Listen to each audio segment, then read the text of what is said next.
Perkenalkan, saya Nabila Fatin, mahasiswi STAI Nurul Hidayah Selat Panjang, semester 3B. Pada kesempatan kali ini saya akan menjelaskan tentang hadis niat, yang mana hadis pertama dari hadis Arba'in karangan Imam An-Nawawi, yang mana yang berbunyi An Amiril Mukminin Abi Hafsin Umar bin Khattab radhiyallahu anhu qala sami'tu Rasulullah sallallahu alaihi wasallam yaqulu innamal a'malu binniyati wa innamal likulli imri'in ma nawa faman kanat hijratuhu ila Allahi wa rasulihi fahijratuhu ila Allahi wa rasulihi faman kanat hijratuhu lidunya yusibuha aw imra'atin yankihuha fahijratuhu ila ma hajara ilaihi. Rawahu Imam Al-Muhaddisin Abu Abdillahi Muhammad bin Ismail bin Ibrahim bin Al-Mughirah bin Bardisbah Al-Bukhari wa Abul Husain Muslim bin Al-Hajjaj bin Muslim Al-Kushairi An-Naisaburi, yang mana yang artinya dari Amirul Mukminin Abu Hafs Umar bin Khattab, beliau berkata, aku mendengar Rasulullah Shallallahu Alaihi Wasallam bersabda, amalan-amalan itu tergantung pada niatnya, dan setiap orang itu akan mendapatkan berdasarkan apa yang ia niatkan. Maka barang siapa yang berhijrah karena Allah dan Rasulnya, maka hijrahnya itu benar-benar kepada Allah dan Rasulnya. Namun barang siapa yang hijrahnya untuk mendapatkan dunia yang ia cari atau seorang wanita yang ingin ia nikahi, maka hijrahnya kepada apa yang ia niatkan. Diriwayatkan oleh dua imamnya para ahli hadis, Abu Abdillah Muhammad bin Ismail bin Ibrahim bin Al-Mughirah bin Bardisbah Al-Bukhari wa Abu Husain Muslim bin Al-Hajjaj bin Muslim Al-Kushairi An-Naisaburi. Baik, kemudian dalam pembahasan hadis itu ada niat ikhlas dalam beramal hanya untuk Allah Ta'ala semata. Nah, tentang hal ini biasanya dibahas oleh ulama-ulama tauhid dan akhlak serta ulama-ulama tazkiyah atau ulama-ulama penyucian diri. Kemudian ada niat membedakan ibadah-ibadah antara ibadah yang satu dengan ibadah yang lainnya. Nah, dan biasanya hal ini dibahas oleh ulama-ulama ahli fikih. Nah, kemudian ada asbabul wurudnya, asbabul wurud dari hadis atau yang artinya sebab munculnya hadis tersebut. Nah, dikatakan bahwa sebab hadis ini yaitu ada seorang yang hijrah dari Mekah ke Madinah dengan tujuan untuk dapat menikahi seorang wanita yang konon bernama Ummu Qais. Nah, bukan untuk mendapatkan keutamaan hijrah, maka orang itu kemudian dikenal dengan sebutan Muhajir Ummi Qais, atau disebut dengan orang yang hijrah karena Ummu Qais.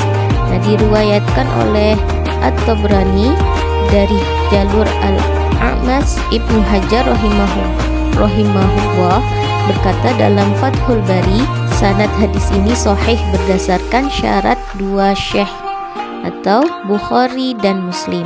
Nah, kemudian ada kedudukan hadisnya.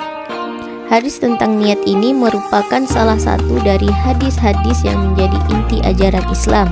Nah, Imam An-Nawawi rahimahullah berkata, kaum muslimin telah berjima akan keagungan kedudukan hadis ini dan banyaknya faidah-faidah serta keabsahannya. Dan Imam Abdurrahman bin Mahdi berkata, dianjurkan bagi yang menulis suatu kitab untuk hendak memulai dalam kitabnya dengan hadis ini sebagai peringatan bagi penuntut ilmu agar memperbaiki niatnya. Nah, kandungan hadis tentang niat.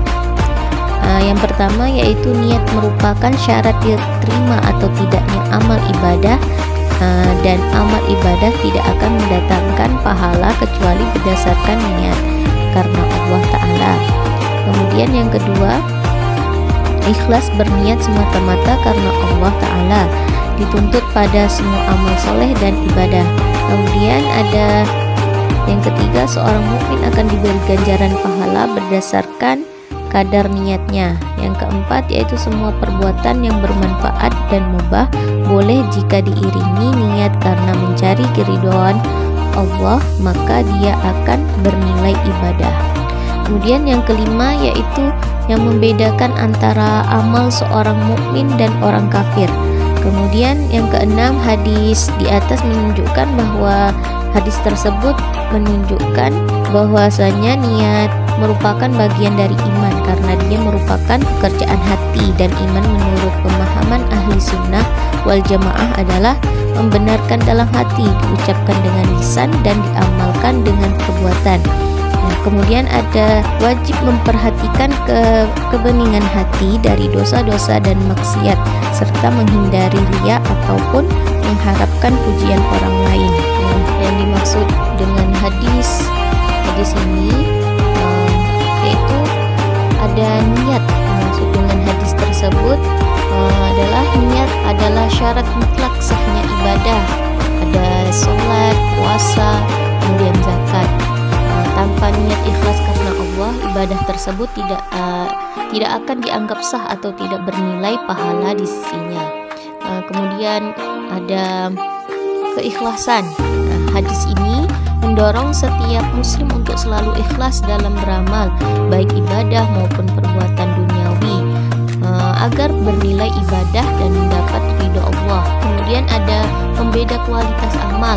Nah, dua orang bisa melakukan perbuatan yang sama, misal hijrah. Kemudian yang satu mendapat pahala besar karena niat hijrah karena Allah, sementara yang lain tidak, karena hijrahnya itu tidak diniatkan karena Allah Ta'ala, seperti hijrah karena wanita atau harta. Kemudian ada niat baik yang terhalang.